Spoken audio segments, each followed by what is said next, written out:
I know we're going to be starting shortly.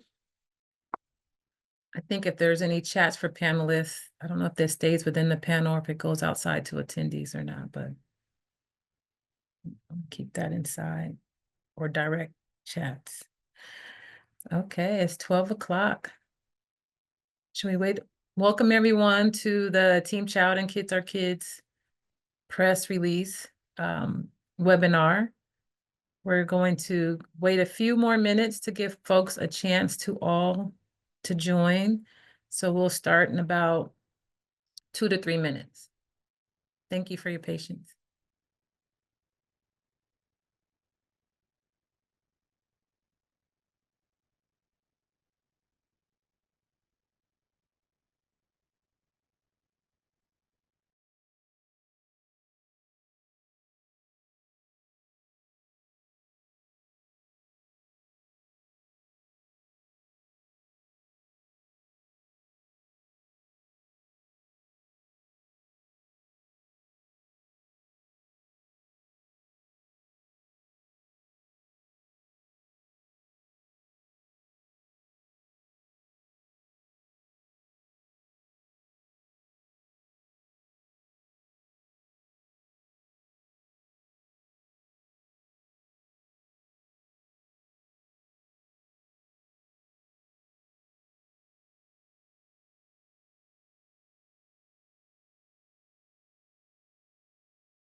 Okay, let's go ahead and get started.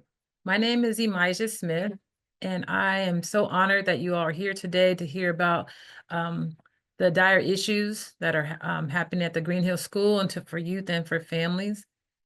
I am here. I've been invited by the families. I just want to thank you all for the invitation to be able to help facilitate our discussion today.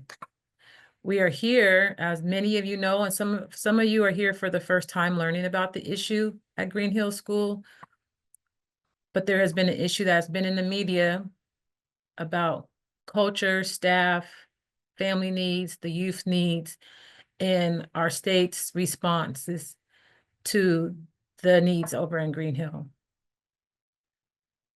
I want to just say that of my years of doing advocacy for youth and families on a local level and a state level, of every hat that I wear, and I wear many in many spaces, the most consistent thing is the importance of seeing families and our children and our young people thrive. When it comes to Green Hill, we're here to talk about some solutions, and there's been solutions like how do we address the issues? And when you're thinking about solutions, you have to think about all the key stakeholders who should be there. So on my educational journey and the policy settings that I've been at and tables that I've been, you always look at the key stakeholders in that solution. And in the solutions, the key stakeholders are those who are most impacted. Those are the youth who are currently in Green Hill. Those are the families who are experiencing and hearing what's happening to the youth in Green Hill. Those are our community members who want to make sure our communities stay safe, that we are safe. And it's also the government entities, right, who are responsible with the resources to ensure that there's proper, all the proper things of basic needs for those communities and for the families. And I would say most recently, the call that I've been given is that families and those youth feel like their voice have not been heard. So this is an opportunity to bring balance there. I want to acknowledge and appreciate the families who came in the front of all of this, who was calling to community and to advocates saying there are some serious concerns going on within Green Hill School that need to be addressed. Can you help? And they were reaching out to multiple organizations. and to community-based organizations, and just to volunteers and community to say, can you help me understand what's going on, and can you help us? So that's how I've been brought to the table. That's how KidsAreKids have been brought to the table. That's how TeamChild has been brought to the table with regards to a family and community call. Some of these organizations have been at the table for other reasons on the back end, but this is why the families. And so this particular event today is centering the voices of those families. And they deserve to have an opportunity to speak because, again, in my experience, in my education, in my planning and organizing, I know that when you do these things up front, you save a whole lot of time on the end to make sure that we are being intentional about what's going to work the best in terms of how we're going to utilize resources and what's going to be the best outcome. Because at the end of the day, I think we all will agree that we want our young people to be served well, get the resources they need as they re-enter the community, and being preventative before they ever have to even need to go to a Green Hill school, because it's about community safety. So overcrowding has been addressed recently in the press, but that is only one issue. It's not the only issue, nor is it the top issue for families. For families, it's about humane treatment. It's about basic needs of food. It's about sanitation. It's about mental health. It's about having visitations with your family, not being denied. It's about having access. It's about community and family connections. So we're not hearing that in the solutions or the resolutions when we're hearing it from our government entities. But we know for a fact, if we want to prevent recidivism, and also if we want to make sure, again, our communities are safe, it is about our connections with each other. You will find that in some of our discussion as we move along, some of the discussion from families will be anonymous and some won't. But the reason for that is because the situation is so dire at Green Hill School that we do not want to cause more harm to the youth or retaliation to the families. So we want to honor, but we want to applaud the fact that families are willing to speak at all, because the fear is real. So with that said, again, my name is Imijah Smith. I've been a community advocate for a number of years, local and state level, to the extent that my credible service that I've been titled with Community Queen. And I want to pass this on over to our first speaker, our first family or parent from Green Hill, to speak and share your experience. Thank you. Hello. I would like to begin by saying my son is not a murderer or a rapist. In fact, 75% of the youth currently housed in Green Hill are not murderers or rapists. It was deeply disturbing to hear the governor, who I voted for, speak of a non-existent youth crime wave and vilify the residents of Green Hill. I'm left to wonder who benefits from these untrue, dangerous, and offensive talking points. This blatant fear-mongering is harmful and doesn't benefit the community. It certainly doesn't benefit the residents of Green Hill to gaslight them into believing that they're to blame for major systemic failures. So is there a hidden agenda? Or maybe blaming the residents of Green Hill, who are actually the most powerless people in this equation, is the state's attempt to avoid taking accountability for the lack of planning, lack of preparedness, and slothful response to the breakdown of systems that led Green Hill to its current dysfunctional state. I'd like to direct the final part of my statement to the residents of Green Hill. To them, I would like to say that you have the support of countless family members, friends, and community members. You're not alone. We've been sounding the alarm and alerting the public, our government officials, and anyone who will listen to the abhorrent conditions that you're living in. We've been at it for over a year now, and we're not going to stop. I pray that you guard your ears and your hearts against the mean and hateful words that have been used to describe you in the media. Hold on to your humanity. You are our kids, and we love you. You deserve a chance to rehabilitate in a healthy environment, and we will never stop advocating for you. Thank you for your time, and I'll pass it to parent number 2. Thank you. Hi, I am Gloria. I do have a son that is located at Green Hill, and I'm going to talk about some of the things that were made by Mr. J. Inslee, Governor. Staffing has been an issue before some of these children, young adults, ever came to Green Hill. Staff who could speak about the truth about the physical abuse that occurs at Green Hills, where they've watched teens, young adults be body slammed, hit with objects, punched, all by staffing. They're using their authority power to do so. Several complaints were filed. These complaints were ignored. Staff who wanted to speak about the misconduct of staff sleeping with inmates, they couldn't say anything but sit back and watch it happen in fear of retaliation from coworkers and administration. Staff who believe in if you see something, say something.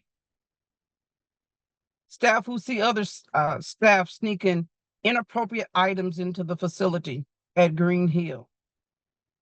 Mr. Inslee, you indicated that the new machine can detect items in the cavity of the body. If Green Hill has such technology that indicates that staff is technology that indicates that staff is allowing staff to bring drugs into the Green Hill. So why do staff constantly screen individuals and children if they can see or detect with the first go through of that image screen process? Staff who can't speak with management about the issues that are wrong at Green Hill tends to find greener pastures at other places. Mr. Inslee, you stated in your press release on 11/25/2024 that for the new facility, you would recruit for new staff for Stafford Creek. There are several unemployed people who are looking for employment in Lewis County. Money can be spent for Green Hill staffing. If you want to fix the staffing for Green Hill, then hire within Lewis County.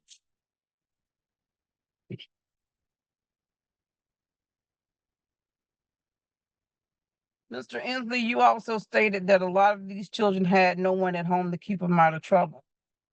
Due to high costs of living in the state of Washington, many parents are working 2 to 3 jobs to take care of their children.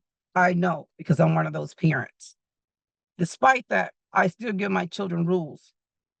I was not afraid of going to jail to keep them following my rules. When the state created laws to tell children that they don't have to obey their parents, that parents don't have a right to chastise them, parents don't have a right to yell at them, children, when these laws was also created, you gave children the right to be disobedient. Now you've created a monster and you want to blame them for laws that you created. Parents try to work with the state, local, and at the higher level to make sure that their children stayed out of trouble. But instead, many parents were turned away. Many parents that enforced their rules on their children went to jail. So when you signed JR to 25, you knew you would have a refund on your investment with a guarantee of return to your stakeholders. This is Declare Wilson in your press conference held on 11/25/24 Green Hill. You stated that children of color falling through the pipeline. They're not falling through the pipeline in the state of Washington. It's the good old boy system still in place. You have judges, prosecutors, public defenders making sure children of color are given more time and harder sentencing than white children. I pulled this information from Sentencing Project report in September 2017 report. In 2021 found that Black youth were 4.7 times more likely to be placed in juvenile facilities than white.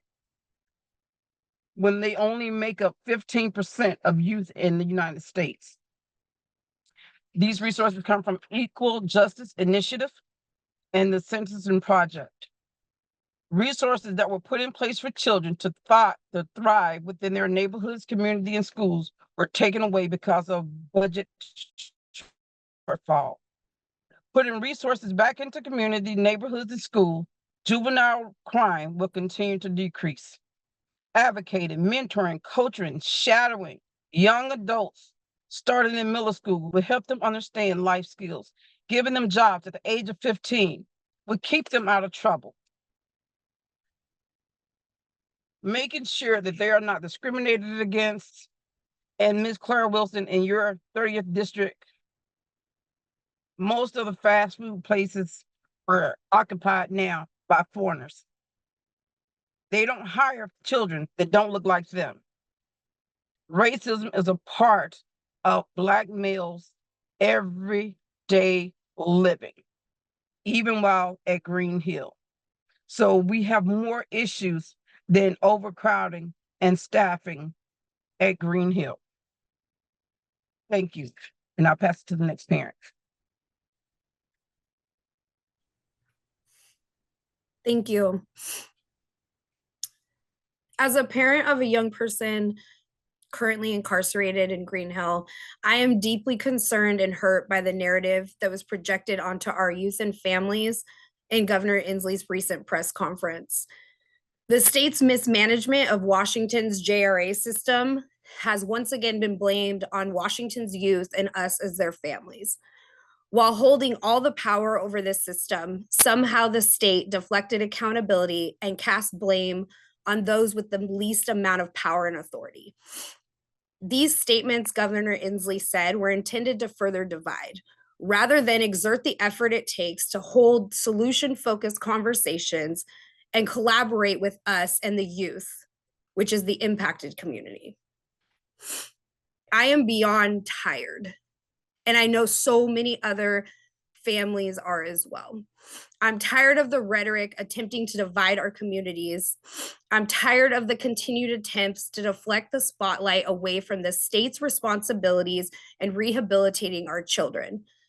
DCYF's only responsibility under the governor's oversight is to rehabilitate. That's it. Millions of dollars each year are entrusted into this system to accomplish that one goal.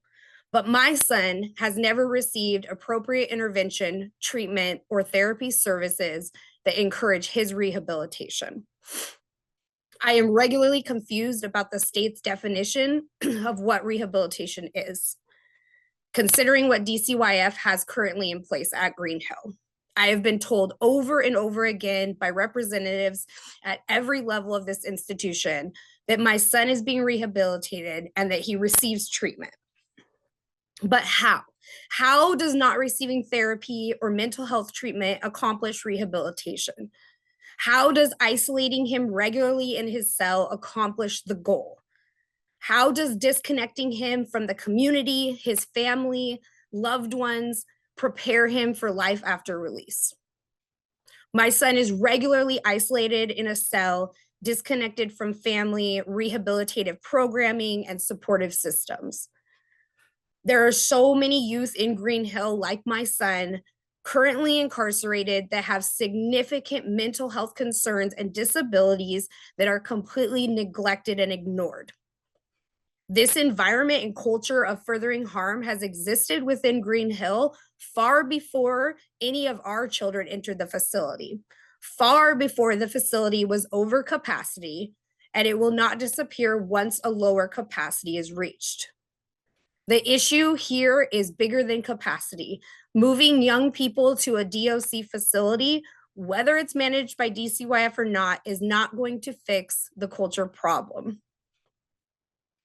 The state has to stop excluding impacted voices at the table. Instead, we need to work together to obtain the solution. Nobody will fight harder for a viable solution than an invested mother or loved one.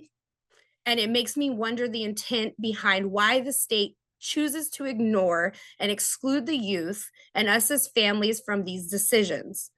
If their agenda is not rehabilitation, what is it? As I continue to move and look forward, I do have hope that the new interim governor, Bob Ferguson, will step into his role, prioritizing community voices and stakeholders at all levels when making decisions on what is best for Green Hill residents. I am hopeful that he will begin his administration with the same energy and goals that he had during his campaign. I have followed and respected his commitment to holding space in every county in Washington state and his legacy as the Attorney General of prioritizing people over profits. I am hopeful that he will continue this mission in office.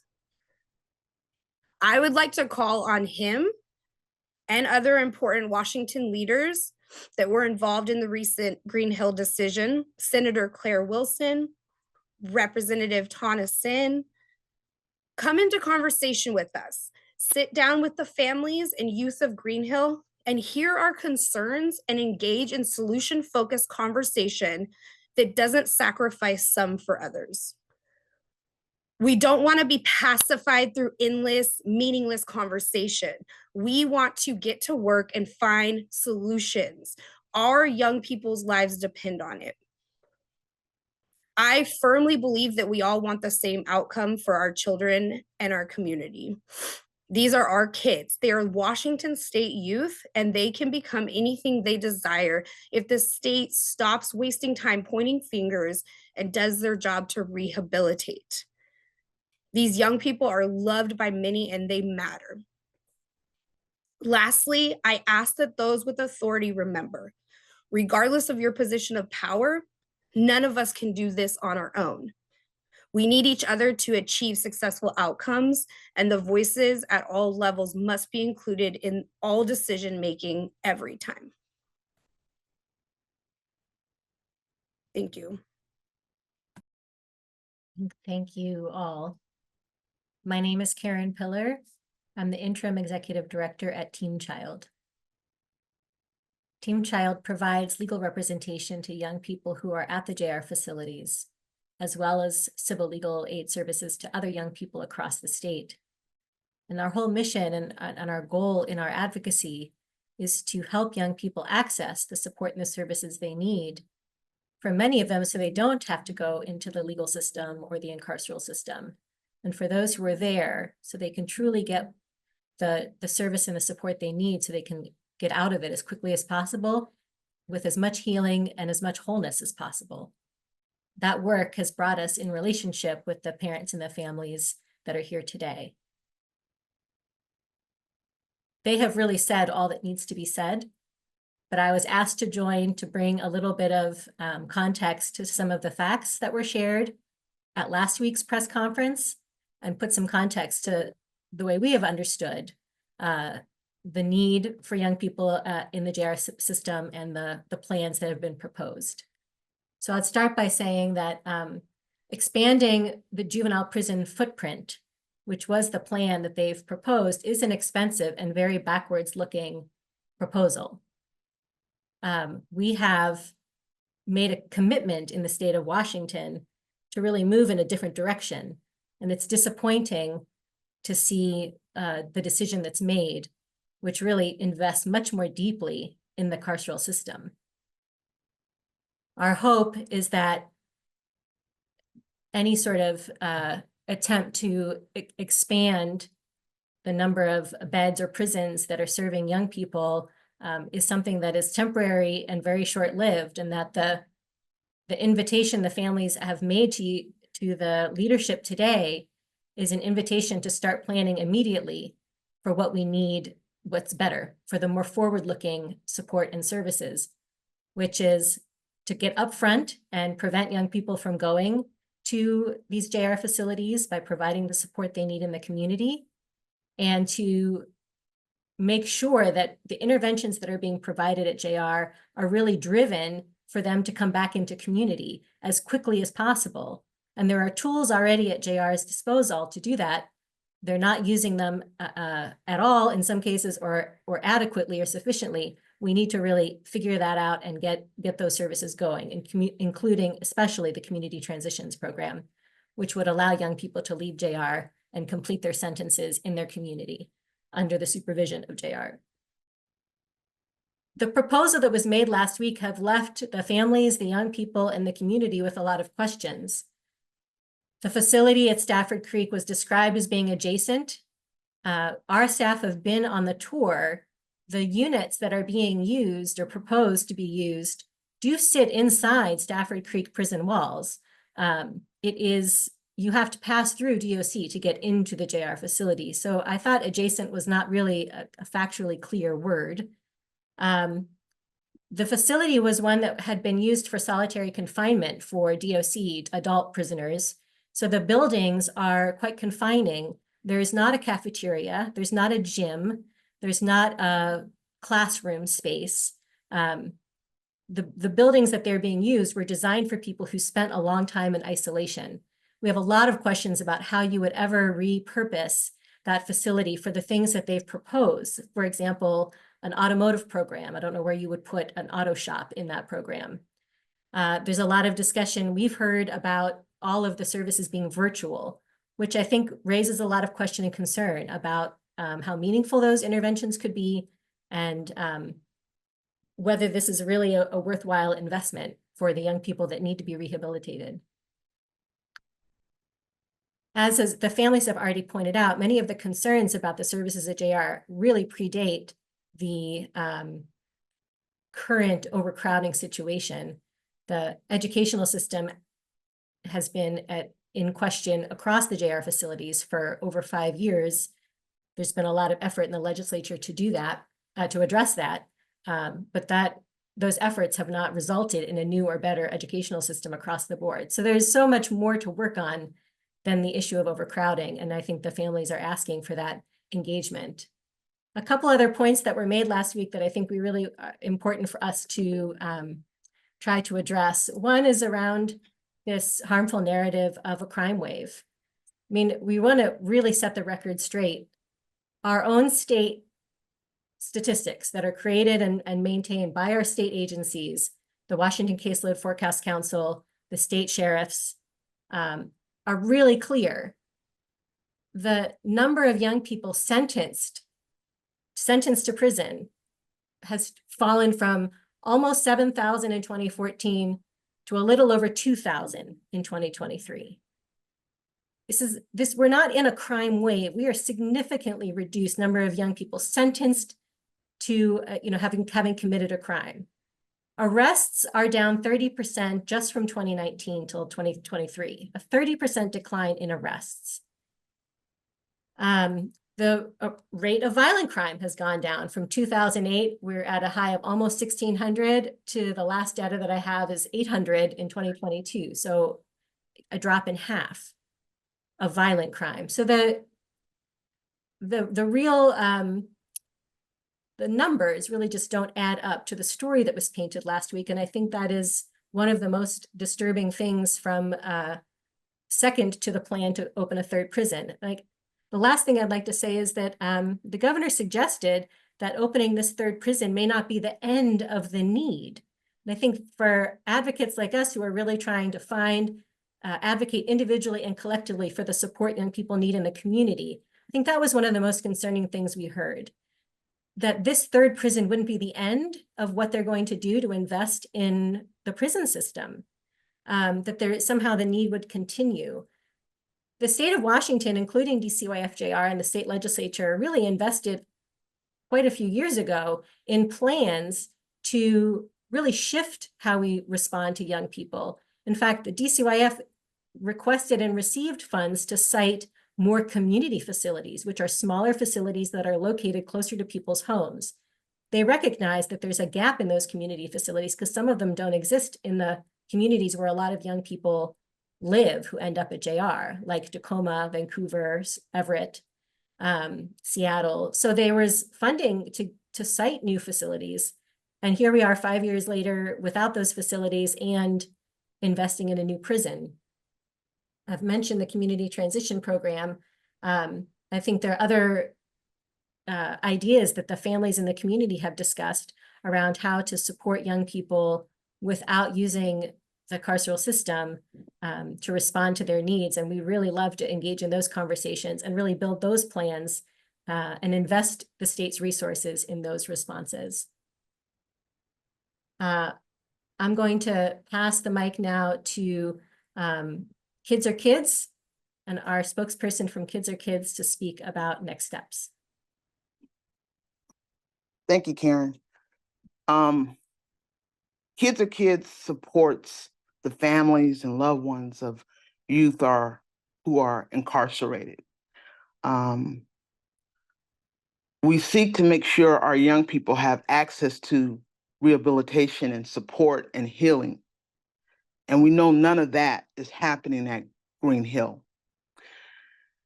We want to be included in the planning and problem solving. We don't want to be tokenized. We don't want to be asked to be at the table so that you can mark a box, check a box. We want to be fully involved. We hope the new governor, Governor Ferguson, and new DCYF leadership, we began by meeting with families and youth impacted by incarceration. Because we know that we can't do this alone. We need to do this together. We are hosting a community gathering on January 16th, a week before the annual MLK rally and march. And we will be discussing JR to 25 and why we cannot go back. And so we are inviting the new governor. We are inviting Claire Wilson, all of them, to attend this event. We need to do this together. We can't do it by ourselves. And it is important that families and youth be part of the conversation, be part of the problem solving. You cannot continue to keep us from the table. We have to be part of that. Thank you. Back to you, Maisha. Thank you. Can you share the best way for those who want to engage on January the 16th, how to contact KidsAreKids? Through TeamChild. I'll put some Okay. information for the best contacts at TeamChild in the chat. Thank you, Karen. Well, thank you. I want to just acknowledge again the families who have shown up, have been courageous to speak in their power to this issue, to speak to your heart and to your humanity, to the greater issue, that although loved ones and your youth are currently being impacted, you're here to show up for those who don't have someone to speak for them. You're here to also showing up for those young people who may have to come through this system. So I just want to acknowledge you all for that, and that you know that I see you. And for TeamChild and for others who are here who are really advocating and moving alongside with families, or maybe you didn't quite know how to move alongside with the families, there's a call out to say that they are here, the community is here. We want to be solution oriented, understanding that in the meantime, the harm is being caused. I want to say that I've talked to, and I know people personally who had experiences at Green Hill, who had to, when it wasn't about rehabilitation, who've had to come back to community, and community had to be a circle of support, but who have had so much harm that it caused problems in the community, even though we're constantly trying to heal. But what they said, what they have shared as adults and able to speak about it now, was abuse at Green Hill and other youth prisons. So these things are real. And it falls back on us as community. And community should not be the one to have all that burden falling on us. But we are happy to be the circle of support to help, but we need those key decision makers. We need the organizations. We need all y'all to do that with us. And we also need, particularly these families, they need to be acknowledged in their leadership, not being viewed as they express how they felt they were viewed and how their youth in Green Hill are viewed. Not to be demonized in some kind of way. Please see their efforts, not only for their children, but for our community overall. Thank you. So we're now going to take some questions.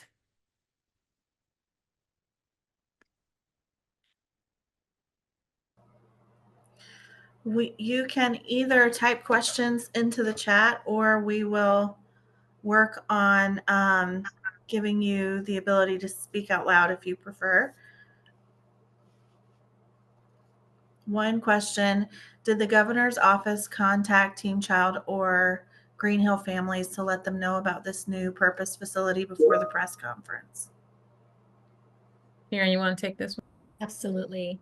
So the state let people know that Stafford Creek was being considered among other options prior to the press conference. And in fact, some of our staff were invited to tour the facility, among others. There were legislators that toured it and decision makers, and I think there were media that toured it. I'm not sure all the people that were there.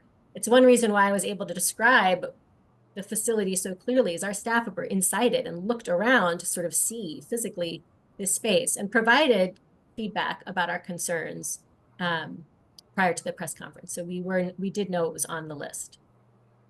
Karen, were families invited? I do not believe that families were invited. That's not my understanding. That there was an invitation to family members of folks at Green Hill or at JR facilities. Were there community leaders or credible community persons that family would have designated? Were they invited? Was it all just organizations and institutional leadership? As far as I know, although I'll confirm that, but as far as I know, I don't think that the people that I'm aware of that attended were people that were closely connected or considered community sort of alliances with families and community. Mostly like agencies that work for the state or contract with the state or elected officials.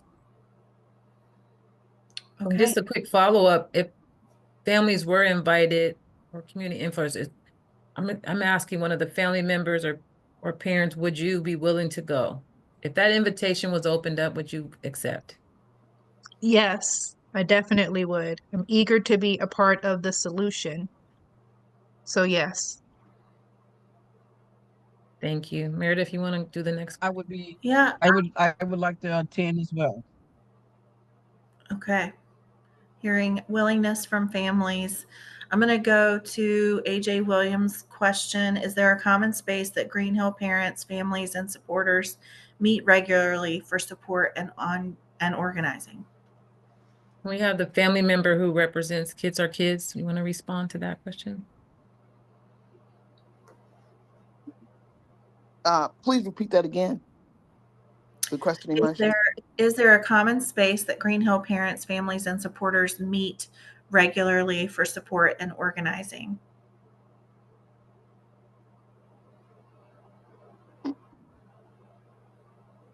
Outside of Green Hill, yes, there is a space for families to support one another and to organize together. So there is that space.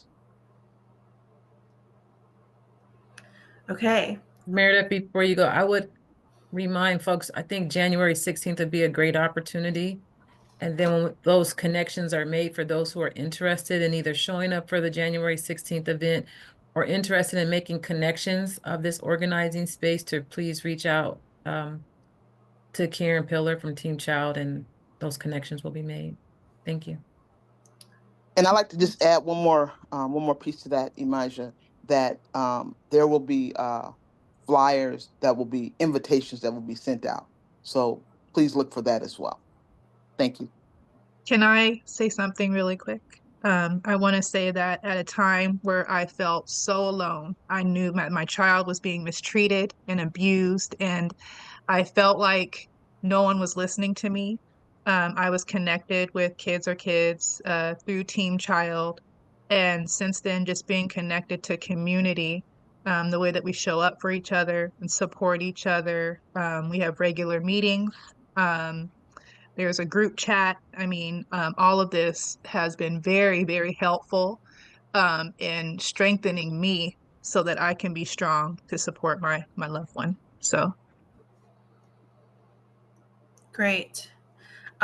Katie has a follow-up. What was the response from the governor's office when TeamChild expressed concerns about the facility at Stafford Creek? Yeah, there have been two, I would say there's been two responses. For a long time, the response was, this is just one of many things we're looking at. We're looking at many things. This is one. And then as we got closer to when the press conference happened, the response kind of shifted to, there's nothing else. There's no other choice. This is the only choice we have. So as it's not really addressing the things with the concerns we're raising as much as it's just saying this is the only option. I'm going to take my liberty, since the microphone is off, to say I see someone suggesting like looking at the Seattle schools, and I really appreciate that so much, because I'm just going to put it out here. If you think you know of locations across the state that could be repurposed, please reach out to me and let me know. We would love to help the state find other more rehabilitative locations that could be repurposed for caring for and supporting the rehabilitation of the young people that are currently at JR. So I love the idea, and we'll noodle on it as far as what we can advocate for. That's the kind of, I think, collective effort we want to do together with the state to say, let's figure out something better. And I want to add to that statement is that we want to keep folks closer to community, because we understand the connections to community are huge in preventing recidivism. They're huge in terms of our outcomes for community safety overall. So if you don't live near Aberdeen, Washington is where Stafford Creek is located, it's going to be much harder for families to get there. It costs money, and time, the weather, things like that. So if there are ways to keep things a little bit more local, it actually just makes sense, and it costs less money, and it puts less burden on the families. And as we have this, the place has been described as not, unless it is totally repurposed, and unless you're going to make it more accessible for families to stay connected, it's going to be a waste of resources. And what is very common and oftentimes in a lot of young people's trauma is abandonment, separation, lost connections to their base of community. So I just think that it would be intuitive for our leadership to want to move in a direction that's going to be helpful for us all by keeping us connected. Thank you. Is the proposed unit at Stafford Creek to house Green Hill Youth the former intensive management unit? Yes. Yes. Where will visits happen at SCCC, Stafford Creek? Well, those are one of the many questions I think we do have about how they're going to actually operationalize this. So I don't know. I don't know if we know exactly where they'll happen. My understanding is they will happen inside the DCYF designated units, because they're not going to have the young people in any space that also has DOC people. So it's going to be in those units. You have to go through a DOC staff to get in. So we have questions like, are the families going to have to be screened by DOC before they can visit through DCYF? Because we know the screening for DOC, which is the adult criminal system, is different than the screening for families that go to DCYF. And now they're putting one inside of the other. So like, who does the screening of families before they can come? We have a lot of questions about how to operationalize a DCYF unit inside of a DOC prison. But the short answer to where will they visit, it will be somewhere in the units that they're designating for DCYF, I assume.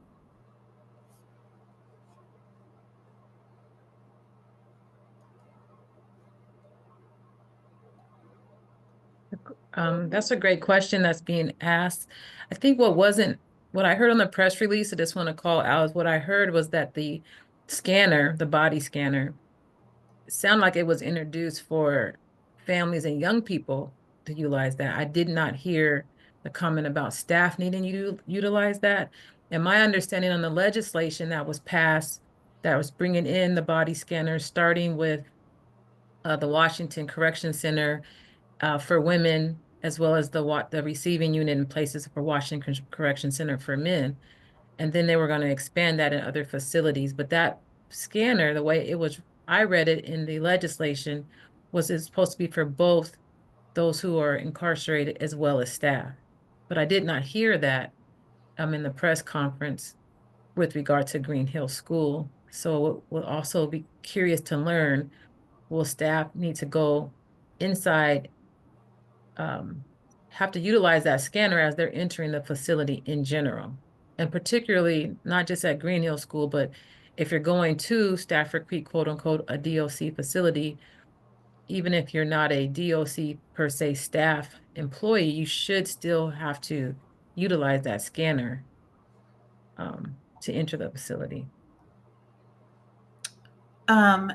Inslee mentioning this is a rotating schedule for the juveniles. This sounds made up. Is it a real thing? I mean, all I could say to that is I don't think we know what exactly they mean. There's so many things we don't know about what they mean. If they're saying it's a rotating schedule, young people are going to go to Stafford Creek for a month, for 3 months, then they're going to go back to Green Hill, or where are they going to go after that? I think they don't know those answers. I certainly don't know those answers. I like to respond. Okay. I don't believe it. I believe it is a way to appease the community and those that have concerns. I think none of that will happen. I don't believe that young people will stay at Green Hill for 6 months and then come back to, I'm sorry, we'll stay at Stafford Creek for 6 months and then come back to Green Hill where they will look for a job. I just don't believe that. I believe that what was said regarding this was just to appease community and those that are concerned about making sure that JR to 25 stays intact. And I honestly believe that this is just a way of start knocking at JR to 25. Because, you know, they talked about the governor talked about, this is going to be a juvenile facility, but it's not. It does not matter how he paints that. It is an adult facility. Thank you. Youth currently incarcerated at Green Hill have access to college education through Centralia College and Evergreen State College. Will that access continue at Stafford Creek, maybe with Grays Harbor College and the Evergreen State College? Have those colleges been part of the conversation? When our staff was able to tour, the JR leadership said during the tour that they had made contacts with colleges, but didn't have anything more clearly established at the time. I will say from our experience representing young people in the facilities who are trying to access college credit, there are some concerns. One is if youth are really rotating, how would they be able to continue a college program rotating from a community college at Green Hill in Lewis County over to the community college at Stafford Creek in Aberdeen. His credit transfer for degrees can be very challenging, even if like everything else about the program aligns. So I don't think we have enough detail about what that's actually going to look like. And there isn't clearly space. It isn't clear like what the space would be inside the facility for actual teaching humans to come and teach a class. Like the unit is not designed with classrooms. So I don't know if all the teaching would be virtual. So there's a lot of questions about that, but there was a mention of them making contacts with the college in Aberdeen. I would also want to follow up that it's important to understand the culture of the Department of Corrections and how contracts are set up around education and those things, because education is a big deal, and who gets access, when they get access, who gets to come in, it's all kind of deemed on those different contracts. And I think the Department of Corrections would have a better answer for what that would look like. And I think DCYF, JR 25, and the Department of Corrections would need to have a pretty intentional and informative conversation. I don't see it being possible that it will just happen. It has to be intentionally put into place in order for it to be smooth for those young people who are deserving of education, because there are similar issues that are happening. So if who's handling that and determining that once they're inside a DOC facility would need to be made clear and determined. Otherwise, I could see the education piece falling apart, to be honest, if it's not set up correctly before those young people are sent there, or before someone who has education already established and in place, almost about to graduate, is deemed to be moved over to the Stafford Creek place. So that's where these conversations need to happen. Those people were at the press conference, but to the extent of the conversation, to make sure things are in place, that wasn't made clear, and look forward to TeamChild sharing more. I also wanted to highlight, the governor did mention something about trying to make sure they're following the law of what is required, right, in terms of the judgment that was recently said about not just transferring people over to DOC. So if there happens to be, like, to really make clear what the law is stating, because it sounded to me as though as long as this door is closed and it's not officially DOC, we are being compliant under the law. But is it? I don't. Is that something TeamChild's following up on, or other organizations going to follow up on this decision around Stafford Creek? Do you know, Karen? I think there will definitely be an analysis of whether using this facility complies with the current law and how young people are transferred there. I think there is for sure an open question of whether this truly is a DCYF facility, and this is just moving from one DCYF to another, or whether this really steps outside of that context and creates that transfer to DOC that's not allowed. So I think it's an open question. We're certainly paying attention to it. We know there are other legal advocates paying close attention to that particular issue. I see other questions coming through, and I recognize the time. I just want to make one more comment because I think it came up in a question earlier. The DCYF staff have said that they do want input from families historically on whether, like, sort of how to operationalize Stafford Creek, or what to do if they're going to transfer young people. They have said it, but we haven't seen it happen yet. So I think I just want to emphasize this part of this response today is the families are reminding everyone we're here, we're ready to be engaged with planning for our young people. So there has been some articulation from DCYF that they said they would seek input. Nothing's happened yet. So there's an urgency about this, because the sense of the press conference last week is this move is happening. So yeah, and then I'll turn it back to see, I don't know where we are with our questions, and I see someone else's hand is raised. So I'm going to go to the raised hand of a family member, but first I want to mention that we can stay and try to answer as many questions as possible.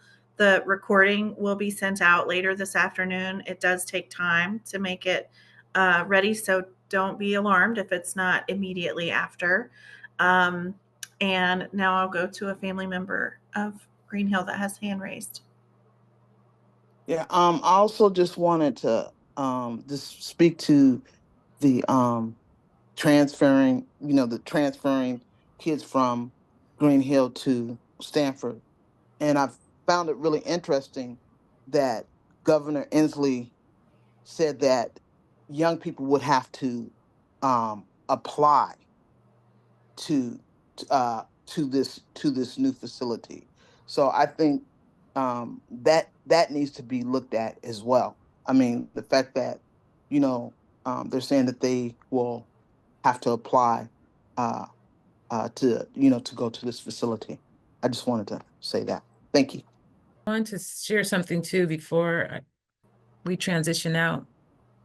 I know a lot of the questions have been around the transfer and it's been around Stafford Creek. But I do want to remind us that the families have come to this issue behind the treatment and the culture of the young people currently at Green Hill School. There have been previous meetings and conversations around making sure these young people are being fed, making sure these young people get access to restrooms in a humane and timely fashion. When those concerns were brought up, there was it seemed like retaliation once the young people were moved back to Green Hill, where all of a sudden families had less access for visitation, bringing young people, coming way down to that facility to be turned away, not having access to talk to their child, to even know sometimes that their child is okay. I want to just say that these are the issues also that are currently happening there and need to be addressed. And maybe a parent or TeamChild or someone can answer, have those issues been addressed? Because moving someone out to Stafford Creek for overcrowding, again, was one of the issues, but it wasn't the top priority issue for the families. And we want to make sure that that is being addressed, because at the end of the day, they deserve humane treatment regardless of how they got themselves there. Thank you. Are you worried about the future of the state's JR effort given the governor's plan? That's a big question, and the short answer is yes. Yes, I would reiterate that we are concerned about the state's commitment to rehabilitation of young people and a developmentally appropriate response to the needs of young people up to the age of 25. I did see another family member hand go up, especially in response to Amaja's question, that there are still concerns about how young people are served at Green Hill right now. So I wanted to make sure there was family that wanted to share about that. We're certainly aware of ongoing concerns about conditions, but I want to make sure if the family wanted to share anything specifically, they had a chance to do that. I would like to say that none of our concerns have been addressed. We've been given a lot of lip service, but the reality is, as the governor was doing his press conference November 25th, there were kids in that facility that were being forced to comply with strip searches against their will. So there are kids in that facility that are locked down in their room for hours on end. There are kids in that facility that are hungry. We talk about education as though everyone has access to it, and that's simply not the case. Those kids in there have to really fight for their ability to even go to school. They're subject to group sanctions. So if one person in their unit is misbehaving, the whole unit is locked down, and they could be denied access to school. You're told that they can't go to school. So all of the concerns that we voiced are still present and haven't been addressed. And opening a new facility is not going to change the culture at Green Hill, which needs to be addressed. It's not going to really do anything but make a lot of money for Aberdeen. I mean, I don't understand. Maybe there's not a lot of money in successfully rehabilitating youth. Maybe there is more money in opening more facilities to house youth. But I think we really need to get down to the bottom of why these kids are not being rehabilitated. The website, the Green Hill website, does not at all reflect what is going on inside those walls. And the public needs to know about it. And government elected officials, DCYF, we need answers to our questions. Thank you. Thank you. Two more questions. Has criteria been set for which young men would be transferred to Stafford Creek? There was a report last week that said it would be optional. My colleagues have helped put an answer to that. There's a link in the answers from TeamChild. In addition to the press conference DCYF leadership posted, there's a link about the plan. So they did write a plan about who would be invited to go. And the plan they've put out does suggest that it's optional. So if you all can see the link, it's a PDF, that should tell you how DCYF is currently talking about who will go.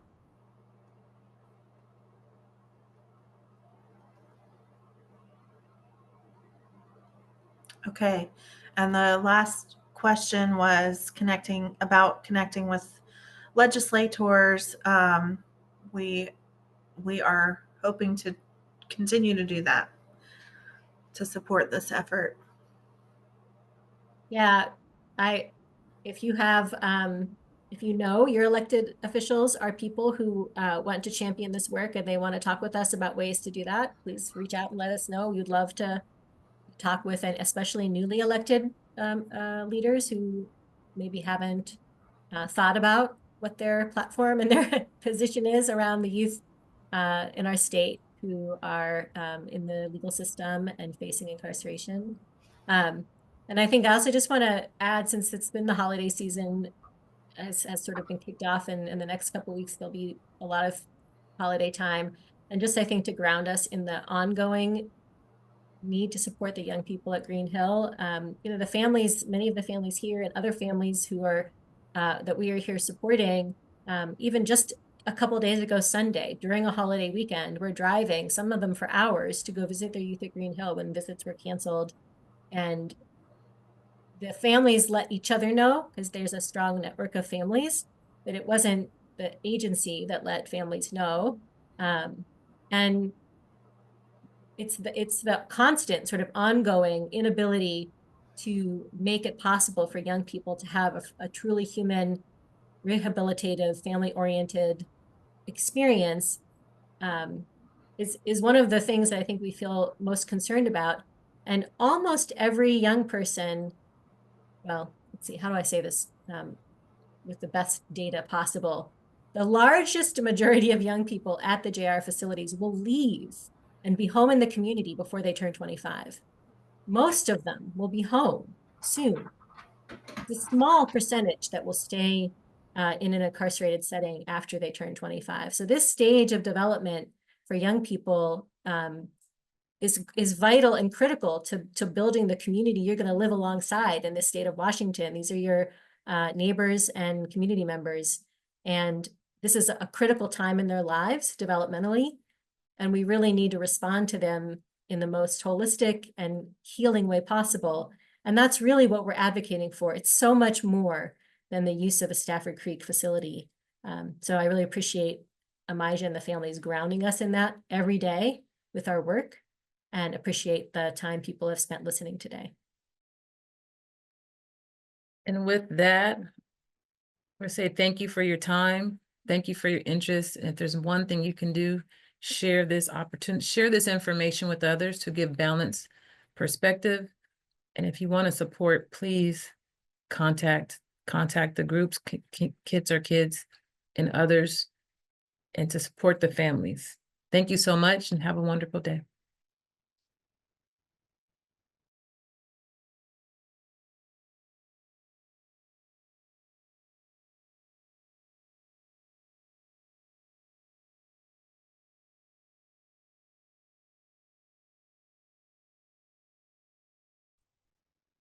Maybe the core folks can stay on.